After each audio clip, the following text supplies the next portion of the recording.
next topic is application of Bernoulli's principle. Bernoulli's equation, or you can say principle. Okay. So what was the equation for this Bernoulli's equation? We have got that P1 plus half rho V1 square plus rho G H1 is equal to P2 plus half rho V2 square plus rho G or rho G H2. So this was the equation given by whom? Bernoulli's principle. Okay. So in this we can see that it gives the relation between the velocity, the height, okay, and pressure. So we have to see the application of Bernoulli's principle. So the first application we may see is the airlift of the aeroplane, or you can say the lifting up of the aeroplane. Lifting of aeroplane. So in aeroplane there are two wings, right? So in that you can see that the wings are in this type of shape. So one side is broader and the next one side is little bit thinner. Okay. So this is the airfoil. We say it as airfoil. Okay. So now what will happen if this is the aeroplane? In this part you can see that this is the middle part of the aeroplane, and these are the wings. Okay. So in this wings we can see that when this is the flow of air. Okay. This is the flow of air and the aeroplane is going in the opposite direction, then what will happen to this air? Okay, so we have to see. So logically the air doesn't go away. So what will happen if this aeroplane's wing will take the space of this part, and therefore what will happen? The air will move in this direction. So therefore the air here will go in this direction, like this. So you can see that the air in this direction, you can see that the air, let us say that this is the first layer, second, third, this is fourth, fifth and sixth. So these are the layers of air. So due to this is going to move in this side. This airfoil is going to move in this side. Therefore what will happen? This air is going to travel a larger distance as compared to this. This is a streamline flow, laminar flow, or you can say streamline flow, and this distance is smaller as compared to this.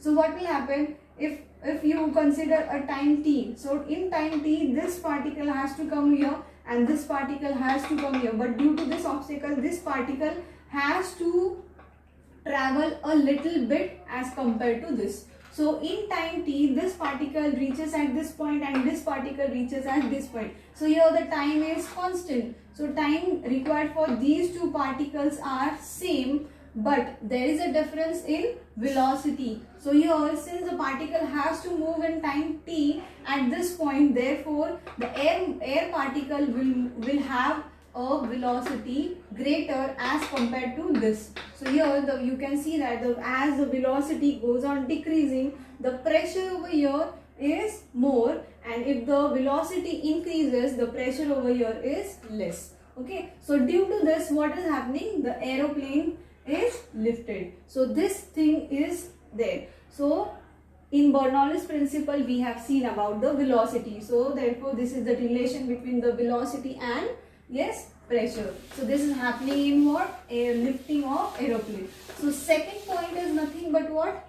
It is working of atomizer. So first, second, atomizer. The second name for this atomizer is nothing but a sprayer. Okay.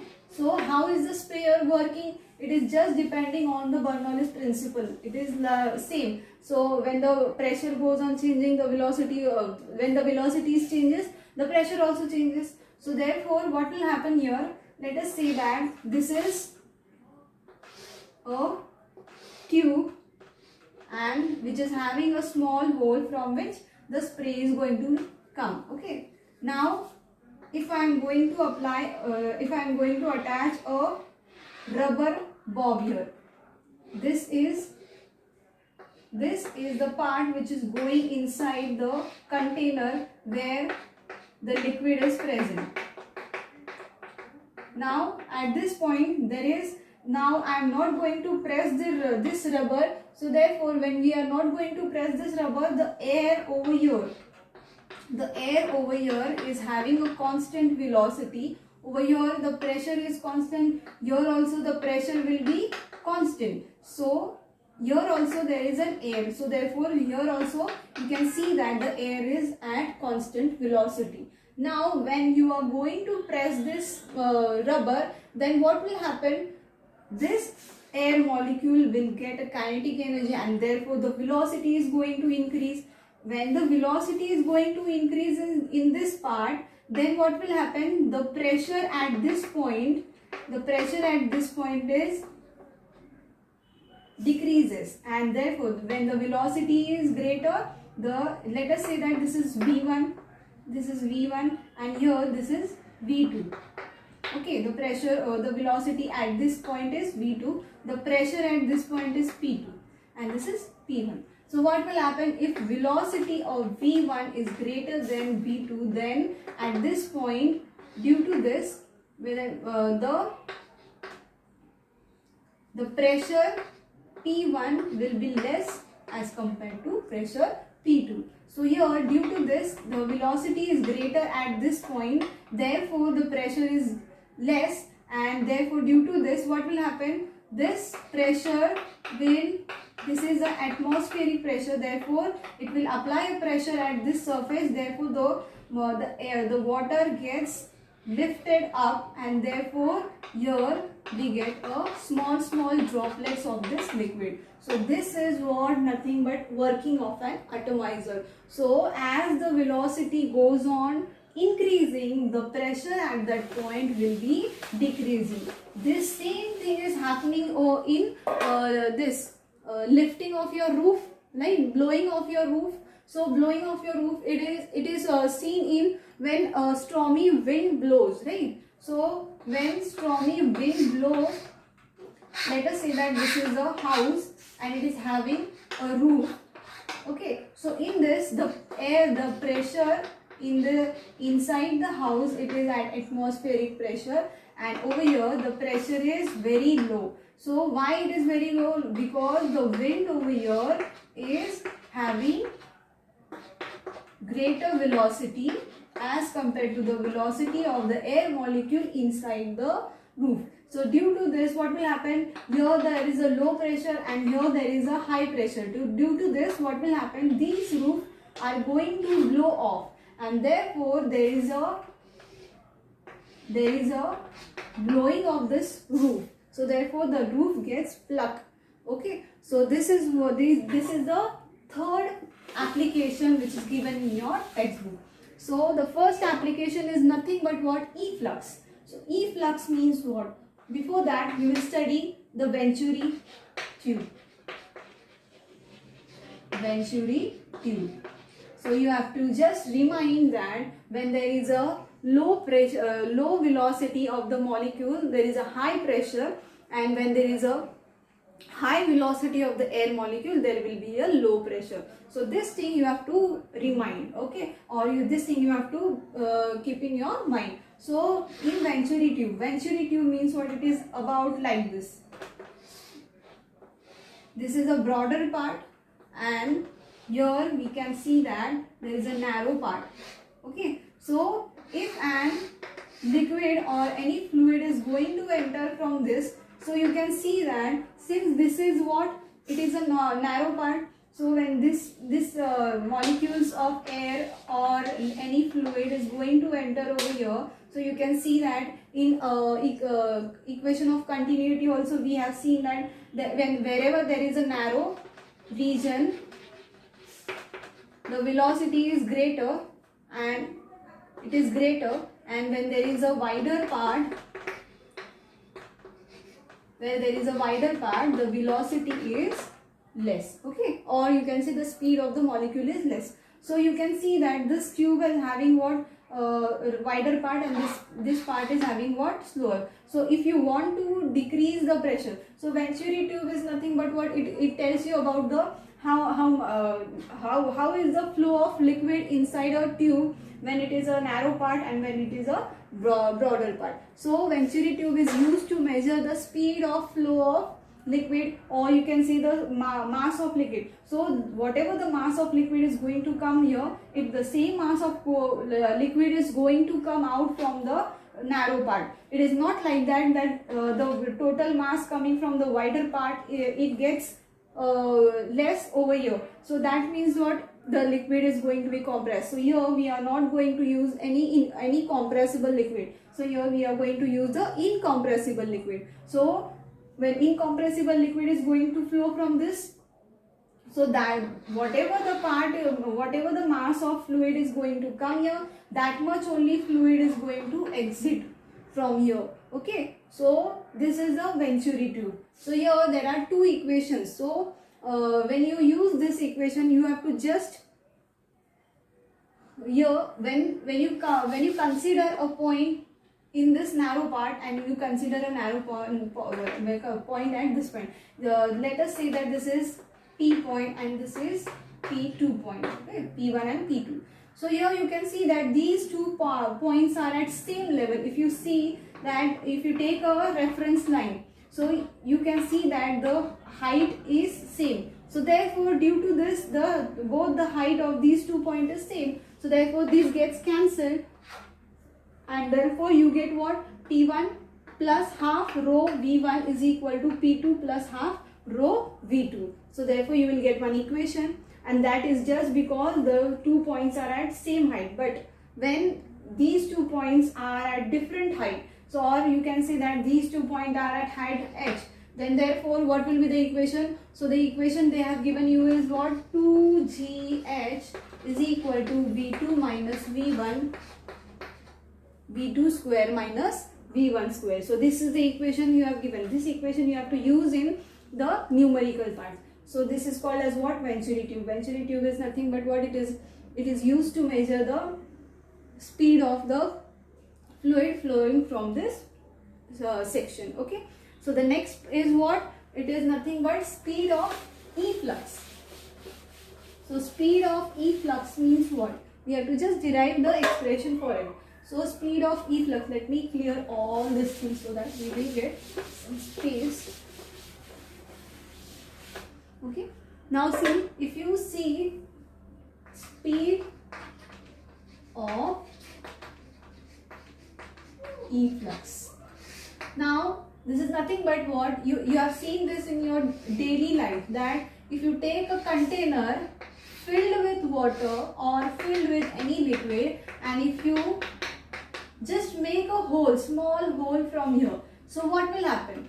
Yes, what will happen? All the fluid starts flowing from here with a high speed, right? So therefore, at what speed does the fluid flow from here, that we have to find out. So this is the speed. So we have to find out V. Let us say that this is V1, having these molecules are having V1, and this fluid molecules are having V2. Okay, so over here you can see that there is a air pressure.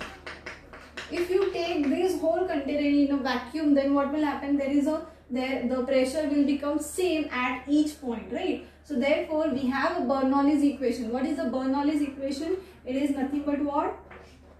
P1 plus half rho V1 square plus rho GH is equal to P2 plus half rho V2 square plus rho GH. So this is the Bernoulli's principle you have seen, right? So now here you have to see what this P1 and P2 will become what? P1 is equal to P2 is equal to P, and you can see that if you consider a height, a reference height, so what is the height over here? It is h, and this height will become 0. So therefore this part will become 0. Here we can say that this is h1 and this is h2. Okay, so here if you say that this h1 is equal to h and h2 will become 0, then what you will get? You will get that P is plus half rho V1 square plus rho G H is equal to P2 plus half rho V2 square. So this is what we get, right? So further what we can do, this P, sorry, this is P, okay? So this P gets cancelled and you will get what? This term. So this is what you get, half rho V1 square is equal to rho GH is equal to half rho V2 square. Okay, we have the equation given by equation of continuity is what? A1 V1 is equal to A2 V2. Let us say that this is the area A2 and this is the area A1. So you can see that the area E2 is much smaller than A1. So therefore, if you want to find out the velocity V2 at A2, so you have to find out, so you have to put the value of A1 is equal to A2 upon A1 V2. So when you put this value in this equation, what you will get? You will get half rho V1's value, you have got it. It will be A2 upon A1 V2 and this will be whole thing square plus rho GH is equal to half rho V2 square. Okay, further you have to solve it and you have to find out the value of V2. So what thing you can do, that rho gets cancelled over here. Now if I multiply both the equation, both sides by 2, then you will get what? Then here you will get half into 2 will get cancelled and you will get just A2 upon A1 bracket square V2 square plus GH is equal to half here. Here 2 will come and half into 2 will go get what? Cancelled and therefore you will get what? V2 square. Okay, now this term I am going to take on that side because V2 and V2 are common. So therefore this term goes on that side. It will become what? Minus. So V2 square minus A2 upon A1 into brackets, bracket square V2 square. So if I take the common term, then you will get what? 2GH is equal to common will be V2 square into bracket. This term will go out. So here 1 will come minus A2 upon A1 square. Okay. Now you see A2 and A1. What is the difference between A2 and A1? It is nothing but what? There is a condition that A2 is much smaller than A1. Therefore, this part can be neglected. Therefore, you will get what? 2GH is equal to V2 square. Square यहाँ पे गया. It will become what? Square root. So, square root 2GH. This is the equation which will give you the speed of this part. Okay. So, whatever the fluid is going to flow from the area A2, what is the speed of that? It is V2 is equal to under root 2GH. So these are the applications of Bernoulli's equation.